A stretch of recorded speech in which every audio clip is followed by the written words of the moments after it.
Oi pessoal, tudo bem? Vamos continuar lendo Napoleão Hill em Capitão da Minha Alma, Senhor do Meu Destino. Esse livro então que a gente está quase chegando no final. Esse livro que trouxe 3 capítulos e falou sobre visão criativa, pensamento organizado e agora está falando de atenção controlada. E quem é o autor desse livro é o Napoleão Hill. E como é que ele pode estar falando de todos esses assuntos que, de acordo com ele, são a chave para o sucesso. E para o sucesso pleno, não só o sucesso financeiro, mas o sucesso em todos os setores da nossa vida. Ele pode dizer isso porque ele próprio usou essa filosofia que ele colocou assim no ponto, digamos que ele descobriu na vida dele e passou de uma pessoa que nasceu na falta e na escassez, uma pessoa que nasceu em uma cabana de um só cômodo. Ele chegou no final como um dos autores best-sellers da história e uma das vozes mais influentes dos Estados Unidos, o que significa uma pessoa que tem tudo isso, tem poder, tem também muito dinheiro. E como é que ele conseguiu chegar a essa filosofia? Ele passou 30 anos da vida dele estudando pessoas muito bem resolvidas na vida, com sucesso em todos os setores, muito bem sucedidas, e alguns também que fracassaram, porque eu acredito que é super importante para a gente entender como é que se chega ao sucesso, saber como é que faz para não chegar também, como é que se fracassa. Ele foi aconselhado a fazer essa pesquisa pelo Andrew Carnegie, que é outro exemplo. Ele também nasceu na pobreza e chegou a ser um dos homens mais ricos da época dele. Ele deixou ali como legado, uma das coisas que eu sei, é ali o Carnegie Hall em Nova York, em Manhattan, que é uma casa de show. E ele foi que disse ao Napoleão Hill para então estar fazendo essa pesquisa, para estar traçando um caminho para quem quiser chegar no sucesso, quem quiser viver a vida na plenitude que é possível nessa existência. E ele está trazendo nesse livro, então, conversas que ele teve com o Andrew Carnegie e aqui especificamente no último capítulo, ele está trazendo o conceito da atenção controlada. E ele trouxe, então, anteriormente, nomes de pessoas que foram muito bem sucedidas, como Thomas Edison e Graham Bell, por exemplo, falando sobre como é que eles colocaram a atenção controlada, como é que a atenção controlada teve papel de vital importância no sucesso que eles conseguiram.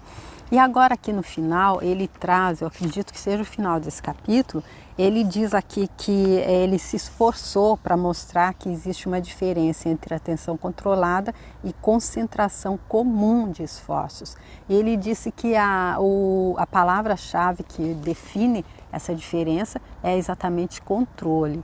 Atenção controlada, nós devemos estar no controle das nossas emoções, devemos estar no controle da nossa atenção, a gente deve focar controladamente naquilo que a gente busca alcançar. E aí isso passa pela fé também, ele falou muito da fé, e aí então como é que a gente usa a fé como uma emoção primordial? Onde é que a gente coloca a fé? A gente tem que estar realmente ali nutrido pela emoção da fé, mais até do que em qualquer outro momento, eu acredito, é na hora que a gente está rezando. E é por isso que ele fala que nesse momento, ele está falando aqui de oração. Ele já falou de como é que a oração pode ou não ser atendida, a gente fez aqui no vídeo anterior, e agora ele vai falar de oração e poder. Vamos ver lá então. O Dr. Alex Carrel, que dedicou 33 anos à pesquisa biológica no Instituto Rockefeller e é o autor de O Homem, Esse Desconhecido, analisou a prece dessa forma. Oração não é só a adoração, também é a origem invisível do espírito de veneração do homem, a mais poderosa forma de energia que se pode gerar. A influência da oração na mente e no corpo do homem é tão demonstrável quanto aquela das glândulas secretoras. Os resultados da oração podem ser mensurados em termos de disposição física aumentada, maior vigor intelectual, estamina moral e uma compreensão mais profunda das realidades subjacentes aos relacionamentos humanos.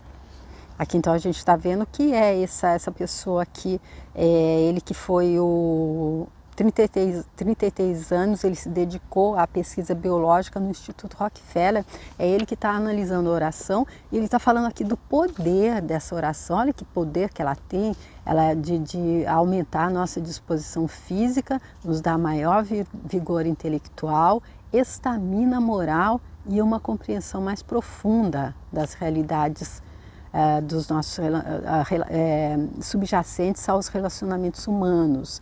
Mas aí é legal ver bem, entender bem o que o Napoleão Hill disse no vídeo anterior, como é que a oração ela deve ser feita para que ela tenha esse poder. Ela deve estar totalmente livre de medo e dúvida na hora que a gente fizer. Nós devemos estar com aquela confiança plena e absoluta, que é aquela confiança de quem já sabe que recebeu, como na frase lá que eu já falei no vídeo anterior, de Jesus Cristo, aquele que orar, aquele que pedir, crendo que já recebeu, receberá.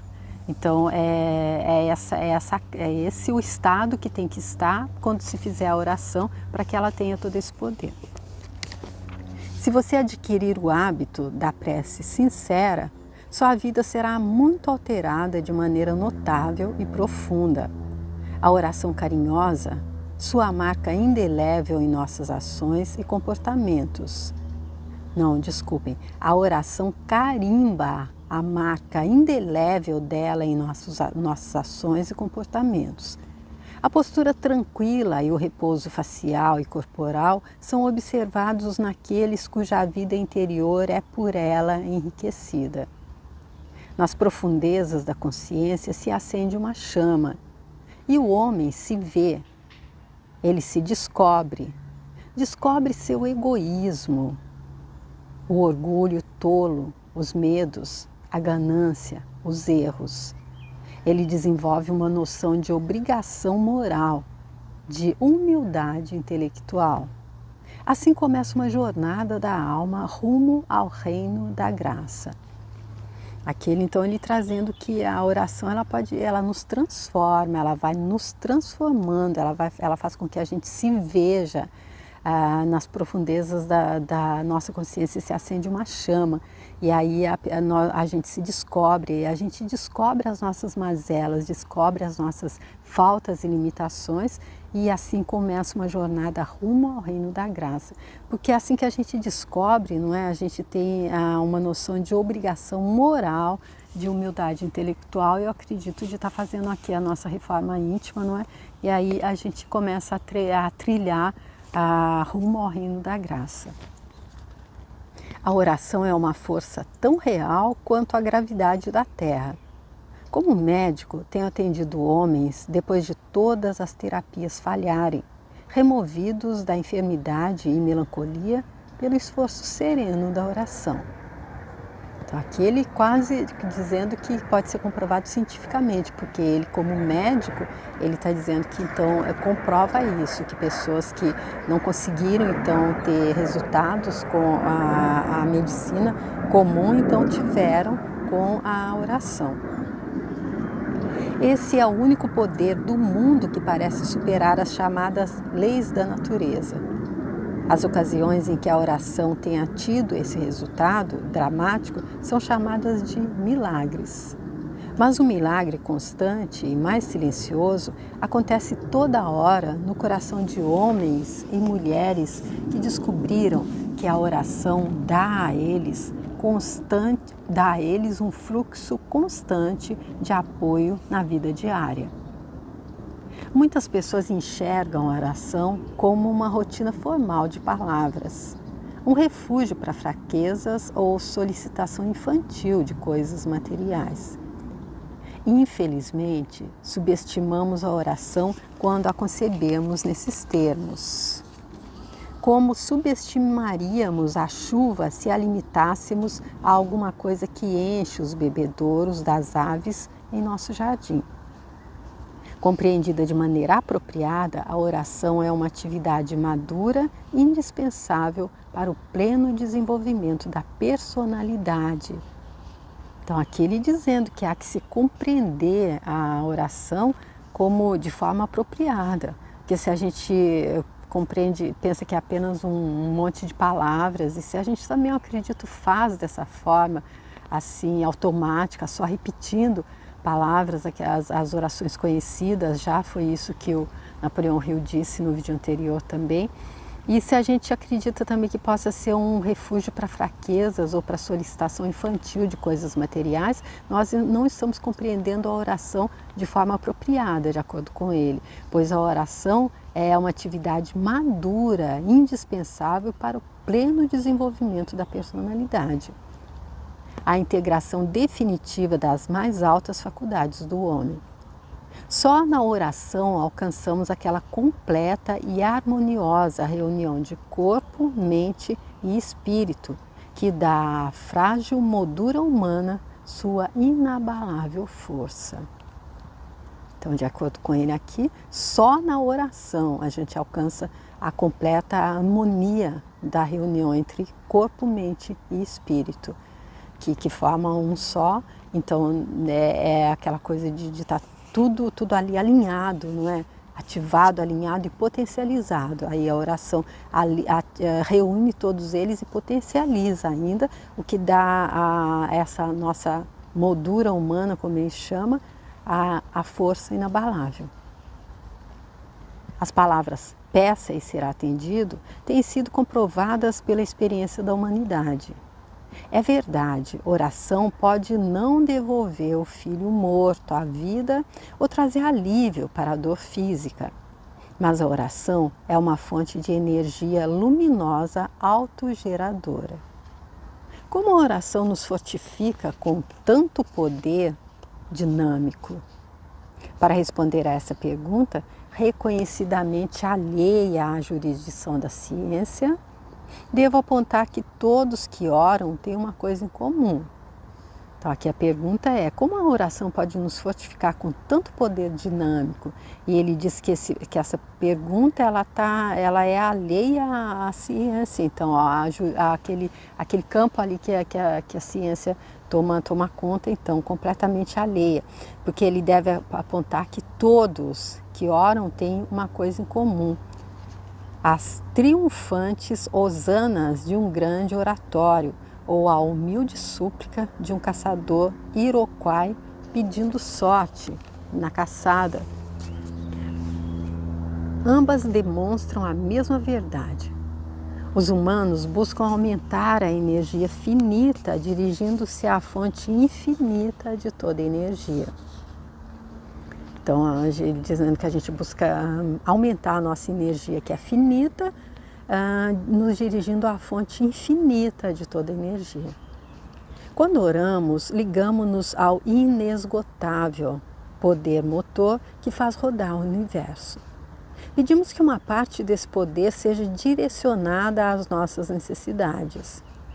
Mesmo na súplica, nossas deficiências humanas são minimizadas e saímos fortalecidos e reparados.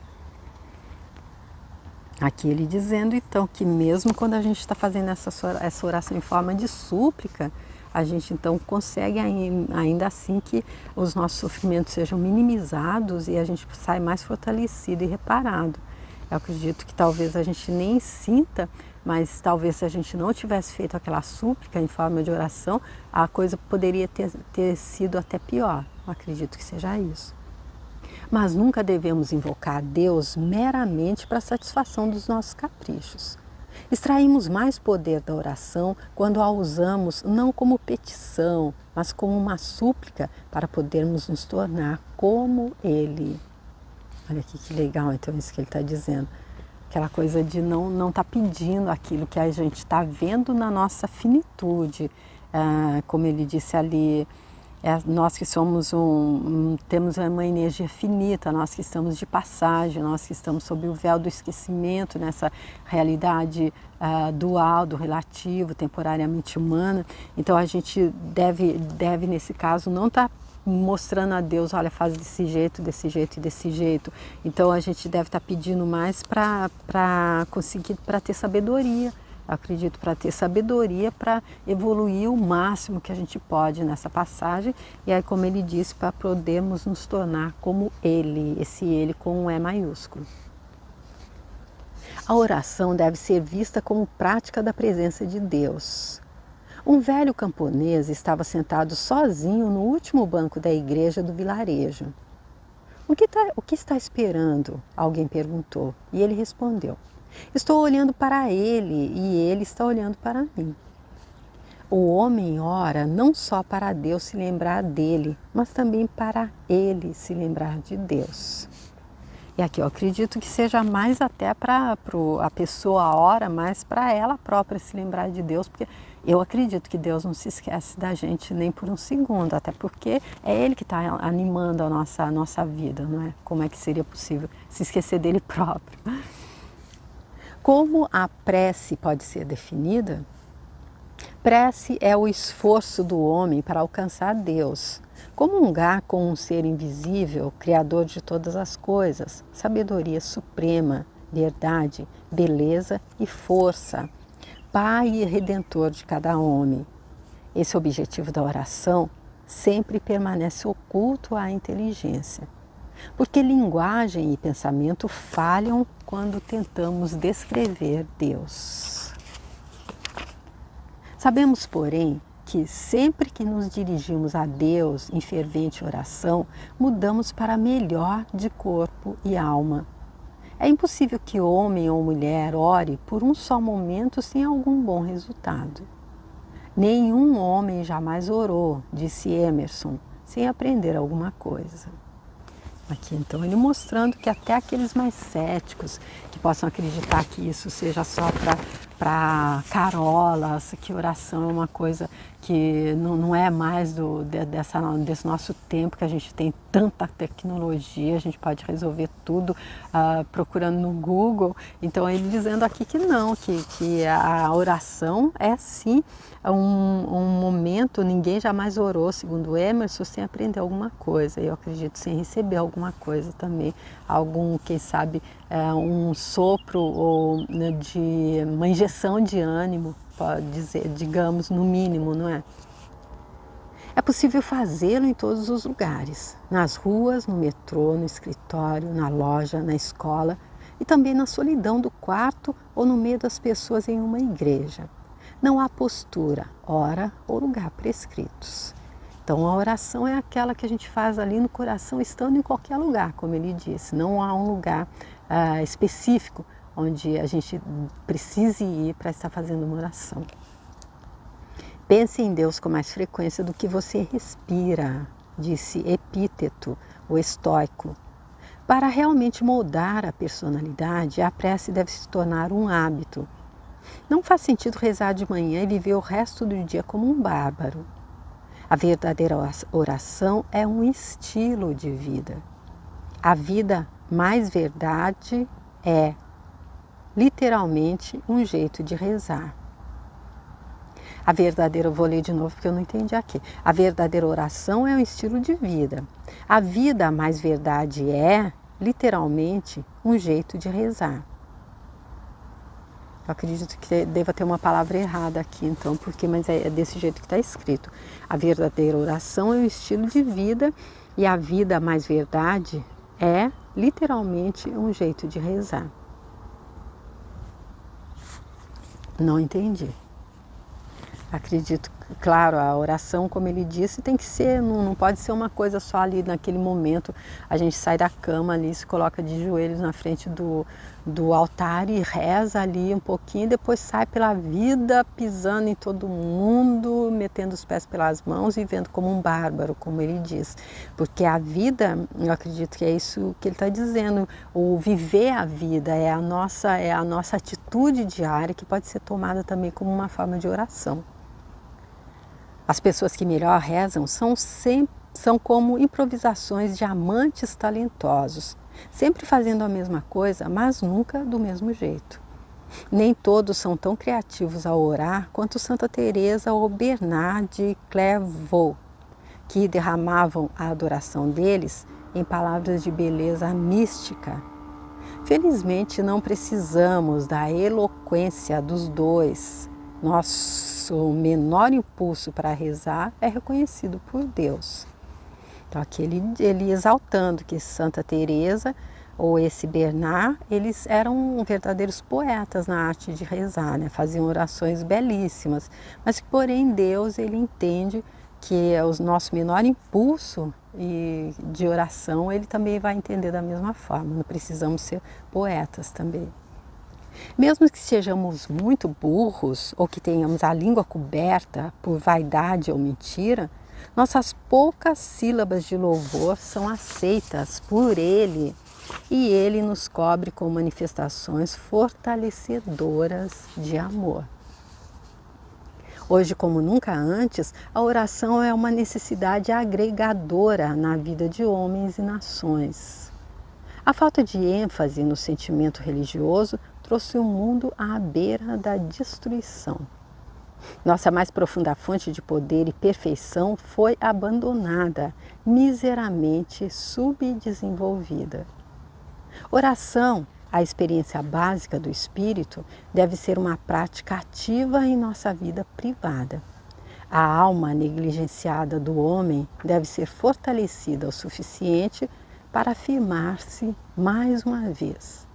Porque se o poder da oração for novamente liberado e usado na vida de homens e mulheres comuns, se o espírito declarar sua meta com clareza e coragem, ainda há esperança de que nossas preces por um mundo melhor sejam atendidas.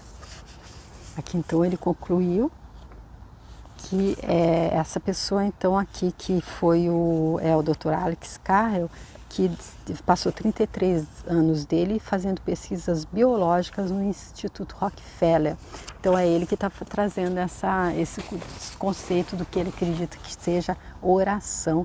E ele conclui então dessa forma, dizendo que com isso a gente vai estar liberando e usando o nosso espírito para declarar uma meta de clareza e coragem, e dessa forma, orando dessa forma como ele falou, ainda há esperança de que nossas preces por um mundo melhor sejam atendidas.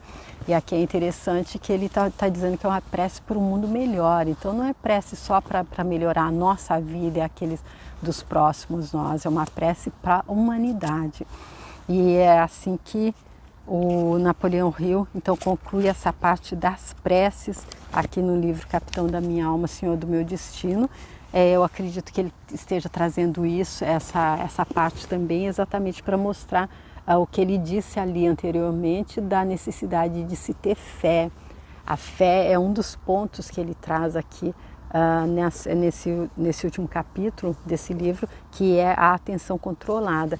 E ele falou também muito da vontade, da autodisciplina. É tudo isso junto que faz com que a gente então possa estar alcançando o nosso objetivo de alcançar sucesso em todos os setores da nossa vida.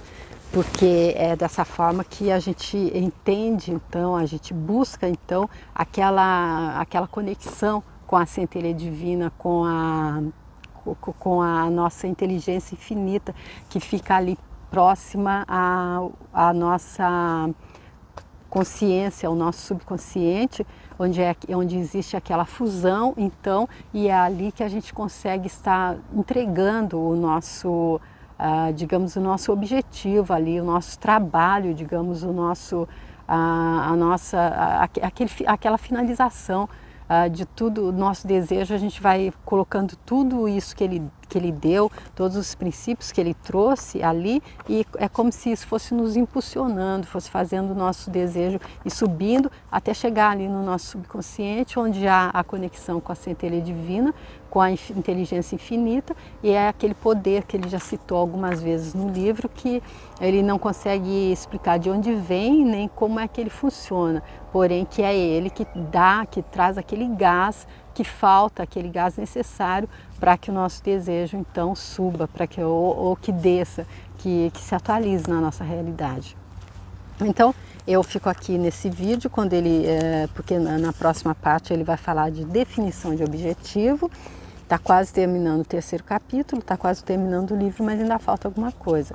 E por isso eu espero continuar ainda contando com a presença de vocês, para que a gente possa chegar ao final juntos e que no final a gente já tenha então entendido esses princípios, assimilado e que a gente já esteja pronto para colocar em ação.